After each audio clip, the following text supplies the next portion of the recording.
Well, Budmo, as you might be aware by now, is the online expert in terms of spare parts. If you want a spare part for your vehicle, they have it in their list. They have the most extensive spare parts catalog, right from the most affordable small car to the top of the line luxury car, you name the car, and they have the spare parts for it. And the best point is that they have the spare parts from a host of different component makers and different price segments for the same spare part. So if you want to buy a cheaper part from a different maker or a more expensive part from a different component maker, they have the option for you.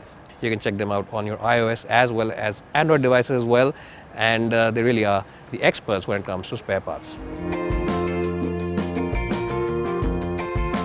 So if you are someone who's always on his mobile phone, then you will appreciate the Kia Seltos, because Kia is offering you an app called the Uvo app with the car. And what that app essentially does is, once you download it, it can start the car from outside, it can switch on the air conditioning for you. So it's a really convenient app, and it's a very good app for people who live in the hotter parts of India, because you won't have to call your driver and tell him, Jeet, zara gaadi start karo, AC chalao, hamare niche 5 minute mein.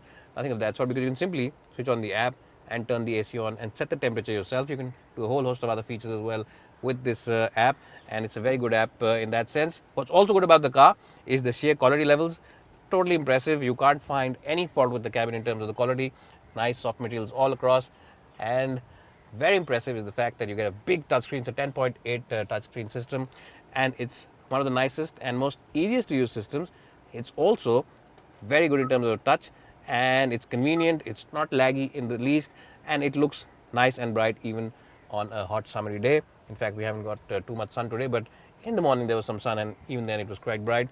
You'll also like the gauges cluster, and this entire integration with the touchscreen looks really cool. In terms of the seat comfort, these seats offer you great support for your lower back, great support for your under thighs, and because this is the GT line version, the top end version, you also get nice stitching on the corners, red stitching, which makes the cabin look very sporty indeed. Well, so here I'm inside the cabin of the all-new Creta. Now, in terms of the quality, these two cars are neck and neck. There's hardly anything to choose between them. Also, in the features, there's hardly anything to choose between them. Both these cars come with very fancy features. Both of them, of course, get huge sunroofs, but this one gets a panoramic sunroof. You also get cool front seats. You get a 10-inch touchscreen, just like on the Seltos, and this one also is a connected car, just like the Seltos. And this one also gets an air purifier inside. So as I just said, more or less neck and neck in terms of the features as well as the quality and the ambience. Now, this car's cabin is more towards the side of comfort. The Seltos looks a little sporty, but this one feels opulent and very posh and upmarket. One area where I feel that the Creta is slightly ahead, half a step ahead of the Seltos, is in the seat comfort department. The seats on this car offer you better cushioning, better support overall, and even though it's not a big difference, it's just a marginal difference. For the record, I have to say that the seats on the Creta have a slight advantage over the Seltos, but otherwise both these cars are really neck and neck. If that one's cabin is sporty and very, very dynamic in nature, this one is opulent and looks very posh and upmarket. Now let's see who wins the battle of the back seat.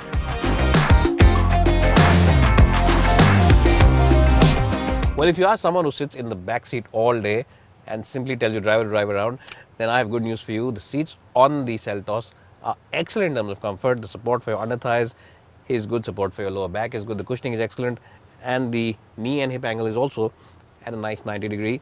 So you don't sink in these seats, nor you sit really on top of them like this. They're very comfortable in terms of the seating posture as well. Now, the good point is that, as you can see, knee room is very good, very generous knee room, and headroom also is more than sufficient.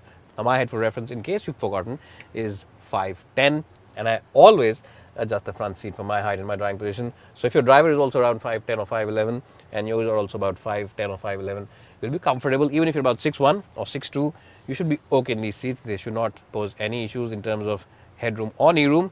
Another good point about this car is its width. It's a generously wide car, so 3 occupants should not be an issue at all. The cushioning is generous. The flooring here is completely flat. There's a bit of a hump, but it's not too much. It's a very minor one. So whoever's sitting here has plenty of place to stretch out his feet. You also get your own AC vents, as well as a USB charging point, and also a place to keep your cell phone.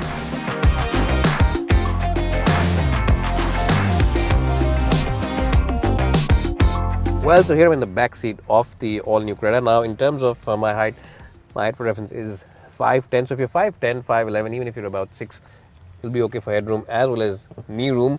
Now, compared to the Seltos, both these cars again are identical in the sheer amount of space at the back, and it's very hard to choose which one you should go for because both of them are identical. You also get AC vents, which is now really obligatory across the range, and you also get your own air purifier at the back. You get this AQI where you can tell how pure the air inside the car is. Again, the Seltos also has this feature.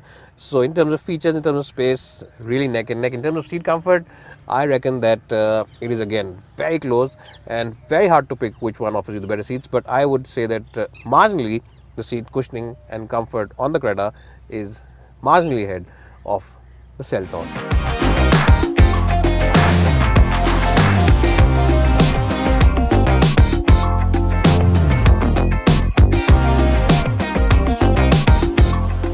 Boot on the Creta is identical to the one on the Seltos. It's an identical boot, 435 liters. In terms of shape and size also, both these cars are more or less the same. You get a very square and boxy boot, which means that those big bags will be easy to load in, and there's absolutely no sill as well, which means that you can easily take them out and put them back in. So in terms of boot, again, it's a tie between both these cars.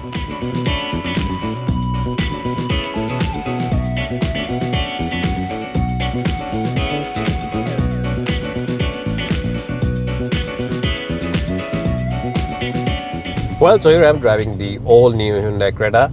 Now this car, just like the Seltos, comes with the same engine options. You get a 1.5 diesel and you also get a 1.5 petrol, and both of them make an identical 115 bhp of power, and you also get a 1.4 turbocharged petrol, which makes about 140 bhp. So the engines are exactly the same ones which you find on the Kia Seltos, and the power output also is very similar.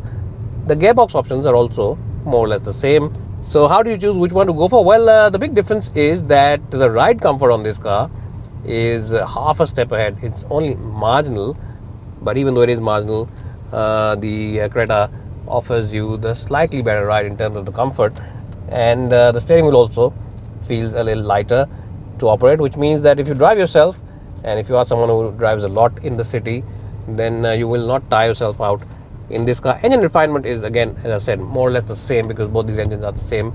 But yes, in terms of the stark contrast, this one offers you the slightly pliant ride and a slightly more supple ride, because the Creta offers you a slightly softer suspension setup compared to the Kia Seltos. Now, if you are someone who calls yourself a keen driver, then you will enjoy the 1.4 turbocharged petrol engine on this car. It's a very sharp engine, and the performance is absolutely brilliant because it starts revving from a very low RPM, around 1400, 1300 RPM, which is where the revs start.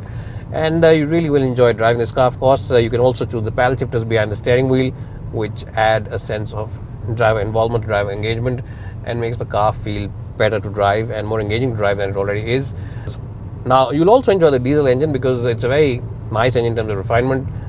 It's also got decent amount of performance, and just like the Seltos, even though it's only 115 bhp compared to some of its other rivals out there, it offers you good amount of responsiveness. It starts responding from about 1400, 1500 rpm, which makes it drive like a petrol engine, and you won't have to change gears a lot.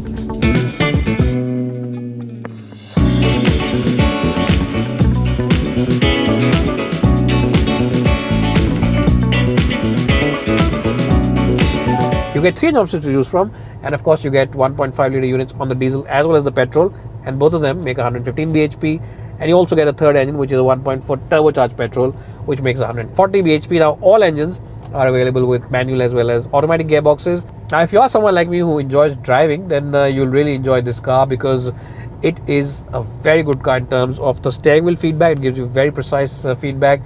There's very controlled body roll. There's a little bit of body roll, of course, because it's a tall SUV, but it's always under control and much better than any other car or any other SUV at this price point.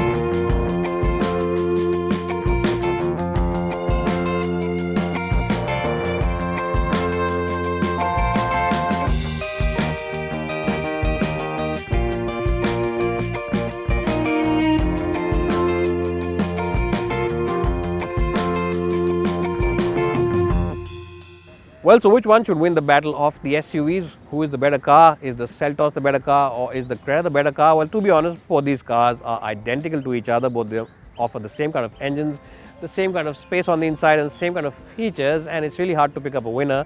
And I think whichever one you choose, you can't go wrong with either one of them.